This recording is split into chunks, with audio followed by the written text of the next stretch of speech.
વીરુના બાપુ હા બોલો ને. હું એમ કહું છું તમે અત્યારે બહાર જાવ છો કે? હા. તો છે ને જો ખાંડ મગ ચણાની દાળ ફૂટી ગયું છે, લેતા આવજો ને. આજ મારે મગ રાંધવા છે, આજ બુધવાર છે ને, તો મગ બનાવ. તારી વાત સાચી છે, પણ શેનું લાવવું બધું? હા, જરાય પૈસા નથી. પૈસા નથી તો વાત છે. હવે આપણા ઘરમાં કોણ કમાવા વાળું છે કે મને પૈસા આપે? તો એક કામ કરને, મને ખબર છે કે આપણો દીકરો ગુજરી ગયો ને ત્યારે ઓલા વિનુભાઈને 5 લાખ રૂપિયા આપતો ગયો છે, તો એની પાસે ઉઘરાણી કરીને તો આપણું ઘર ચાલે. તો હું ઉઘરાણી કરવા જાઉં, પણ એને ખબર નથી પડતી કે હવે આને કમાવા વાળું કોઈ નથી રહ્યું, એનો દીકરો નથી, તો લાવ થોડા ઘણા તો આપી આવું. આપણે માંગવા જઈએ ને ત્યાર પછી મોઢા બગાડે. આ તો કેવું થાય કહું તમને, રૂપિયા લેવા આવ્યા ને ત્યારે દીકરો થઈને આવ્યા હતા, અને હવે આપવાના હોય ને ત્યારે બાપ થઈને આપે. એવું થોડું હાલતું હોય. પણ આવું જ બને છે. જે માણસે પૈસા આપી અને ગુજરી ગયો હોય એટલે એને એમ થાય કે એ ભાઈ ગયો ને એના પૈસા ગયા. આવા માણસો દાદા છે. એ અનિતિના રૂપિયા કઈ બરકત ન દે, એ એમાં જ જાય. પછી વાત હાચી છે, આપણે સમજીએ છીએ, પણ દેવા વાળા સમજવા જોવે ને. અરે હું આજે જઈ આવું વિનુભાઈ પાસે, જે થોડા ઘણા દે. હા તું જઈએ, અને હું બધારે જાઉં છું. જો કોઈ ઉધાર આપશે ને તો લેતો આવી છે. એક દીના વાય દે તો કામ થાય. તો એક વાત કહું, આપણે આખી જિંદગી ક્યાંયથી ઉધારા પાસીના કર્યા નથી, અને હવે કરવાનો વારો આવે ને તો માથું નીચું થઈ જાય. એ જ વાત છે ને, આપણે ઉધાર કોઈ પાસે માગી શકીએ નહીં. અને જે પૂછ મારવા છે એ તો આ દુકાને નહીં તો ઓલી દુકાને ઉધાર લે જ કરે. તમે એક કામ કરજો, તમે નહીં લેવા જતા ક્યાંય. હું વિનુભાઈ પાસે થોડા ઘણા રૂપિયા લઈ આવું ને, પછી બજારમાંથી હું જ રોકડેથી લેતી આવીશ.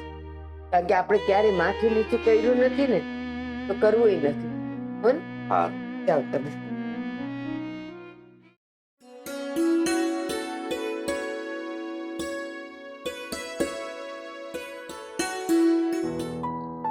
હવે ક્યાં સુધી લોકો પાસે ઓછીના પાછી ના કરશો? તમને ખબર છે માથે કેટલાનું દેણું થઈ ગયું છે. હવે બંને વહુઓ આનાથી કંટાળી ગઈ છે.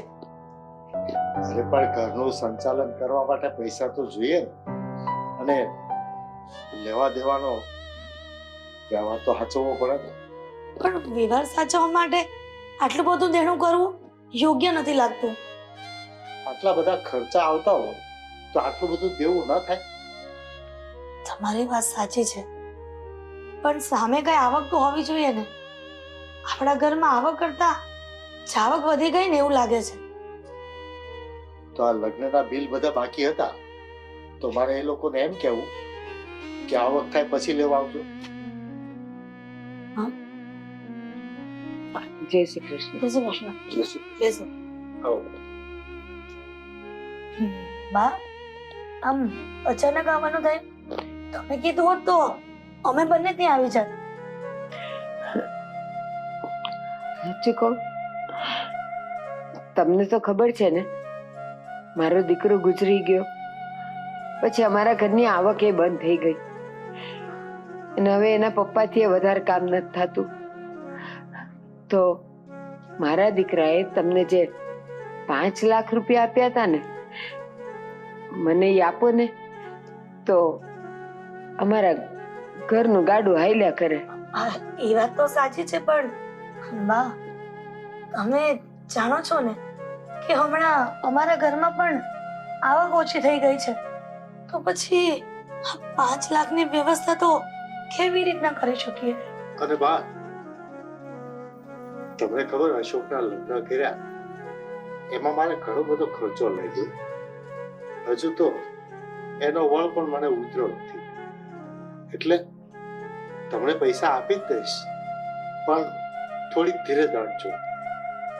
એ વાત તમારી સાચી કે તમે તમારા દીકરાના લગ્ન કર્યા ને એમાં ઘણો ખર્ચો થઈ ગયો, પણ મારે તો કેવું ન જોઈએ. હું તો પારકી છું, પણ આપણા માથે આટલું બધું દેવું હોય તો આપણા દીકરા દીકરીના લગ્ન આપણે સાદાઈથી કરવા જોઈએ ને. આ લોકોના પૈસાનું માથે કરીને આપણે ખર્ચા કરવા ને પ્રસંગો કરવા એ ક્યાંનું? અત્યારે હવે અમારે જ્યારે પૈસાની જરૂર છે ત્યારે તમે ખર્ચાનું કરીને ઉભા રહ્યા, તો મારે શું કરવું? પણ બા, આપણે કોઈના ઘરે પ્રસંગમાં જમી આવ્યા હોય તો એને તો આપણે જમાડવા પડે ને. અમે ક્યાં કોઈ હેલિકોપ્ટર કે હાથીની અંબાડી લાવ્યા હતા. અમારા ઘર પ્રમાણે જ ખર્ચો કર્યો છે, પણ અમારા ઘરની પરિસ્થિતિ પ્રમાણે તો ઘણો મોટો ખર્ચો કહેવાય ને. હેલિકોપ્ટર ને અંબાડી પર જે કરે ને એને ક્યાંયથી માગવા ન પડે, પણ જો તમારે માગવા પડ્યા હોય ને તો લોકોએ 2 મીઠાઈ ખવડાવી હોય ને તો આપણે 1 ખવડાવાય અને પ્રસંગને એમ સાદો બનાવાય. હું એમ નથી કહેતી કે આપણે બીજે જમી આવ્યા હોઈએ એટલે આપણે જમાડવા પડે, પણ એ નથી ને કે એને 4 મીઠાઈ ખવડાવી હોય તો આપણે 4 નહીં ને 5 ખવડાવવી પડે. આપણે 1 મીઠાઈ એ ચલાવાય તો 4 મીઠાઈનો તો ખર્ચો બચે ને.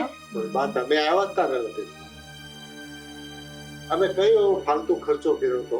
જે કપડા લત્તાનો ખર્ચો લાગે એ તો કરવો જ પડે, જે વહુના ઘરેણું આપવું પડે એ તો આપવું જ પડે, જે મહેમાનને જમાડવાના ખર્ચા લાગે અમે હાવ હાદાથી જ ખર્ચો કર્યો હતો. પણ જ્યારે પૈસા ન હોય ને ત્યારે નાનો ખર્ચો પણ બહુ મોટો દેખાય છે. એ બધી વાત તમારી સાચી, પણ અત્યારે હવે પૈસા વગર અમે શું કરીએ એ કયો? હું એમ નથી કહેતી કે 5 લાખ રૂપિયા મને હારો હાથ દઈ જ દ્યો, તમે ભેગા લઈ ગયા તા ને ભેગા દ્યો, પણ મને થોડાક કરીને તો દ્યો, તમારું ઘર તો હાલે. બા, તમારા પૈસા અમે ક્યાંય ખોટી નહીં કરીએ, દૂધે ધોઈને આપી દેશું, પણ થોડો અમને સમય આપો ને, કેમ કે પૈસા અત્યારે એડજસ્ટ થાય એમ નથી. અને થોડીક સગવડતા થશે ને તો થોડા કરીને પણ આપી દેશું. હિરલબેન, તમે મને એક વાતનો જવાબ આપો. ભૂખ આજે લાગી હોય અને 3 દી પછી રોટલી મળે એનો શું મતલબ છે?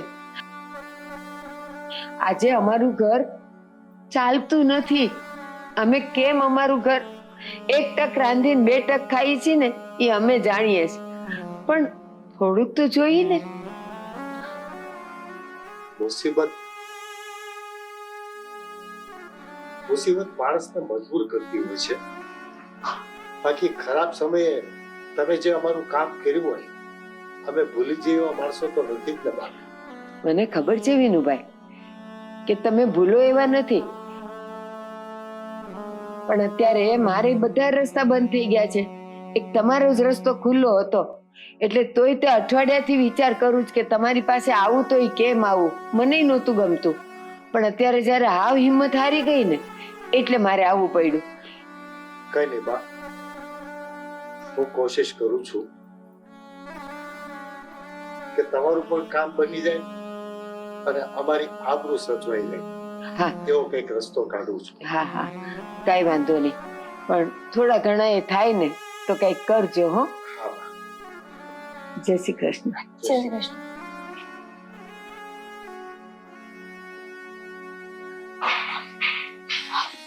હા, બા તો ઉઘરાણી કરવા માંડે. આપણે પૈસાની વ્યવસ્થા કેવી રીતના કરશું? પણ એ તો વ્યવહારિક છે ને. આધાર વગરનું ઘર થઈ ગયું છે, એની 1 રૂપિયાની આવક નથી, તો માણસની લાલચ તો વાયુ હોય ત્યાં જ જાય ને. એમણે આપણે આપ્યા છે, આપણી આશા ન કરે તો કોની કરે? કરીશું કંઈક, એમનું પણ કરીશું.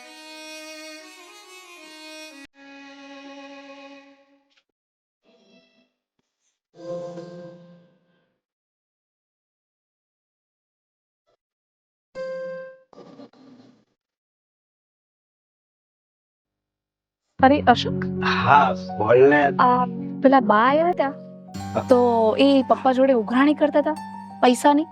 બા એટલે ભારતી બા? હા, ભારતી બા. એમને ઉઘરાણી કરી છે કે 5 લાખ રૂપિયા માંગે છે ના? હા, એ પૈસા માંગે છે આપણી પાસે. પણ 5 લાખ રૂપિયા? હા, 5 લાખ રૂપિયા. કયા કામ માટે લીધા હતા પપ્પાએ? હા, એમાં એવું હતું કે 4-5 વર્ષ પહેલા પપ્પાએ એક ધંધો ચાલુ કર્યો હતો, પીવીસી ની ફેક્ટરી નાખી હતી. તો ત્યારે તો આડાઅવળા પૈસા કરીને ફેક્ટરીનું કામ ચાલુ થઈ ગયું, પણ ફેક્ટરીમાં નુકસાન ગયું ને તો બધાયને પૈસા આપવા માટે ભારતીબાના દીકરા પાસેથી ના પૈસા લીધેલા હતા એટલે મને તો અત્યારે ભારતીબા મળ્યા અને એમને કહ્યું કે હું તારા સસરા જોડે જઉં છું, મારા પૈસા લેવા. એ મને આપતા જ નથી. હા હા, હું શું કહું છું કે આ પૈસાનું તો મને ટેન્શન છે, પણ તને તો ખબર છે ને મારો એટલો બધો પગાર નથી, એટલા માટે શું કરવું ને એ જ નથી ખબર પડતી. પણ આટલું બધું દેવું થઈ ગયું 5 લાખ રૂપિયાનું, આ તો બહુ વધારે કહેવાય. હા વધારે કહેવાય, પણ શું કરવું, આટલું દેવું આપણા કિસ્મતમાં લખ્યું હોય છે. બાકી પપ્પાએ તો બરોબર જ ધંધો કર્યો હતો, પણ એમાં નફો મળે કે નુકસાન તો કોઈ વ્યક્તિને ખબર નથી હોતી ને. અરે પણ અશોક, આ 5 લાખ રૂપિયા પૂરા કઈ રીતે કરીશું બાને, ભારતી બાને? અરે થઈ જશે, બીજું શું, અહીં તું કઈ ઉપાધિ નહીં કરતી. અરે હું ઉપાધિ નહીં કરું, પણ ભારતી બા કહે છે કે હું પૈસા માંગુ છું, મને મારા પૈસા નથી આપતા. એનું શું? હા ભારતી બાને શું જવાબ આપવાનો? એને પણ કઈ તો જવાબ આપવો પડશે ને, અને એની જગ્યાએ હાસાસ છે, કારણ કે 4-5 વર્ષ થઈ ગયા છે, તો ગમે તે વ્યક્તિ હોય લેવાના હોય ને એટલે આપણી ઘરે આવે જ લેવા. હા સાચી વાત છે, પણ આટલું બધું 5 લાખનું દેવું કરીને કરવાનું, અને ખબર હોવી જોઈએ કે નફો છે કે નુકસાન. હા એ વાત હાચી, પણ એ જો આ બધી તું કઈ મગજમાં વાત નહીં રાખતી, આ દેવું છે ને એ બધું દેવાઈ જાય, અને ખાડો હોય ને એ એક દિવસ તો પૂરાઈ જ જાય. આ બધું એવું જ છે, સમજી તું. અરે ના ના અશોક, એવું કઈ નથી, પણ ભારતીબાએ કહ્યું મને કે હું પૈસા લેવા આવી છું 5 લાખ રૂપિયા. હું શોક થઈ ગઈ કે 5 લાખ રૂપિયાનું દેવું થઈ ગયું, અને આ વાતની મને પણ નથી ખબર કે પપ્પાએ 5 લાખ રૂપિયા લીધા હતા. હું મારા પપ્પાને વાત કરું કે થોડા ઘણા પૈસા આપે ને આપણું આ 5 લાખ રૂપિયાનું દેવું છે એ પૂરું થઈ જાય, કારણ કે તે મને જે સમય સપોર્ટ કર્યો તો, સાથ આપે, તો હું એને નથી ભૂલી શકી. અરે તું કેવી વાત કરે છે? હા અરે આપણે આ લગ્ન કર્યા ને એ જ મોટી વાત છે, અને હું તો કિસ્મત વાળો છું કે મને તારી જેવી પત્ની મળી. બાકી તારે આ પૈસા માટે તારા પપ્પાને વાત નથી કરવાની.